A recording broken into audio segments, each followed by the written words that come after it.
एक शख्स ने 100 लोगों को कत्ल कर दिया था, लेकिन फिर भी वो जन्नती बन गया।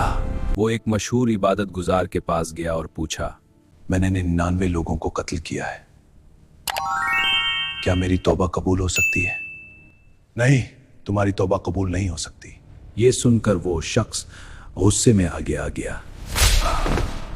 अब इसके कत्ल 100 हो चुके थे। फिर उसने लोगों से पूछा, दुनिया का सबसे बड़ा आलिम कौन है? लोगों ने उसे एक आलिम के पास भेज दिया। मैंने 100 लोगों को कत्ल किया है, क्या मेरी तौबा कबूल हो सकती है? हाँ, अल्लाह की रहमत बहुत बड़ी है, लेकिन तुम इस बस्ती को छोड़कर नेक लोगों की बस्ती में चले जाओ। वो तौबा करते हुए इस बस्ती की तरफ निकला, लेकिन रास्ते में ही उसकी मौत हो गई। अब रहमत के फरिश्ते और अजाब के फरिश्ते उसके बारे में बहस करने लगे। अल्लाह के हुक्म से देखा गया कि वो नेक बस्ती के ज्यादा करीब था। आखिरकार अल्लाह ने उसकी सच्ची तौबा की वजह से उसे माफ फरमा दिया। ये वाकया हमें सिखाता है, अल्लाह की रहमत बहुत बड़ी है, इसलिए कभी भी तौबा से नाउम्मीद ना हो।